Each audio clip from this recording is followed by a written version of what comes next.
العودة تسديدة والهدف. الطعابة والحلاوة دي أقسم بالله.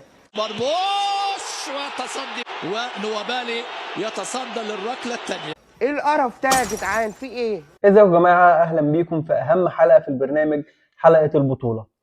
مبدئيا هبدا بلقطه صلاح وهو بيضحك على مرموش بعد ما ضيع الجون. فكرني بفيديو كده مشهور، كان شاب راح سجل مع ولدين، فبيسال واحد قال له اختار رقم من 1 ل 1000، قال له 5، قال له تكسب 5 جنيه. سال التاني قال له اختار رقم من 1 ل 1000، قال له 10 جنيه.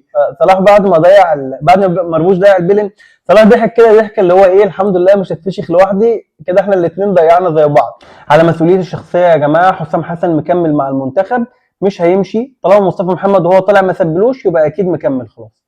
المهم حسام حسن ضحك علينا يا جماعه، قال ما عنديش كوره وهو عنده جوه. طبعا بغض النظر عن نفس كميه الميس باص ونفس اللعب الوحش، لكن احنا طلعنا بنعرف نلعب كوره، يعني بنعرف نطلع بالكوره، بنعرف نهاجم، بنعرف ندافع، واكتشفنا مركز اسمه مركز الراس حربه، طلع عندنا مهاجم وبنعرف نلعب براس حربه. وصلنا في الاخر بلينات. طبعا حسام حسن مصمم برضو يجوارديولا علينا، ولاعب حمدي فتحي مركز الثيرد باك، انا مش عارف ليه مصمم على طريقه الكل في الكل، يعني ارمي كل اللعيبه تلعب كل المراكز. تريزيجيه خلاص بقى يعني، بس كلمه سريعه عن تريزيجيه. اكتشفت تصريح لكابتن حسام حسن قبل البطوله، انا ما كنتش سامعه قبل كده، وهو ان تريزيجيه بيفكره بنفسه. انت تريزيجيه كان بيفكرك بنفسك لما كنت حيوان منوي مثلا، او بيفكرك بنفسك لما كان عندك الغضروف، او انت مبطل كوره، اكيد بيفكرك بنفسك في وقت انت مش حلو فيه. الحمد لله، المهم في الاخر ان احنا جت على قد كده يعني، وطلعنا رابع البطوله.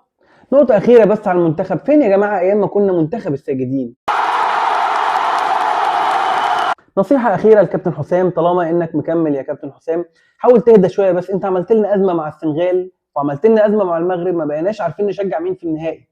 وتصريح كابتن ابراهيم حسن في المؤتمر الصحفي لما قال لهم انتوا بقالكم 50 سنه ما خدتوش بطوله، ده كان تصريح خاطئ جدا، لان هم بخسارتهم البطوله دي هم كده على البطوله الجايه هيبقى لهم 52 سنه ما خدوش بطوله، فيعني ده تصريح بس للتصريح يعني.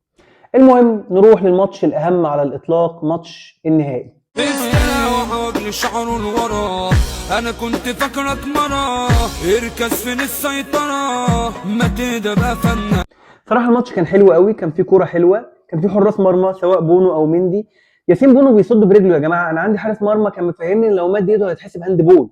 المهم الماتش كمل كويس جدا لحد ما الحكم قرر ان هو يلغي الجون بتاع السنغال، وبعدها يحسب البيلن، وبعد كده الماتش قلب فيلم كرتون، يعني الماتش بعد كده تحسوه سكريبتد، يعني انسحاب سيء جدا ومضحك جدا لمنتخب السنغال. يلا يا بنت بس يا سيد، بس يا سيد. جماهير بتنزل الملعب، الصراحه مشهد ما كانش احسن حاجه ما بين الجمهور والامن. في واحد من جمهور السنغال اتعبط يا عيني، وفي واحد في الزحمه قرر يعمل حركه ريم ستيريو. انا الصراحه ما بحبش اتكلم عن اخطاء حكام او عن التحكيم بشكل عام، لكن الحكم ده مرتشي. وعلى فكره بقى تنزانيا كان ليها بيلن قدام المغرب، وكابتن حسام حسن كان عنده حق. عايز يقول ايه؟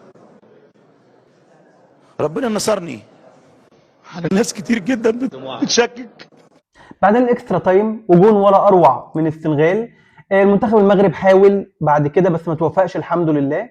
طبعا ما بحبش اتكلم عن حد من الاخوه العرب، بس صراحه المغرب تستاهل الخساره، تمام، ودي لعنه الفراعنه يالا، دي لعنه الفراعنه، عشان الجماهير تبقى تهاجم منتخب مصر، بتهتف على النشيد بتاعنا، بتهتف على النشيد بتاعنا يالا، ده انا بشجعك من اول البطوله. لان ما كانش صح تعمل كده يالا، ده انا كنت يالا لما بشوفك محتاج بقف معاك يالا، ده انا كنت مديك قلبي يالا، ده انا كنت مديك قلبي يالا، ليه كده يالا؟ ليه اصفك وسخ؟ طبعا انا مع الوحده العربيه وكل الكلام ده هزار والايه والكلام ده كله. لو عجبكم الحلقه ما تنسوش تعملوا لايك وشير وسبسكرايب، شكرا.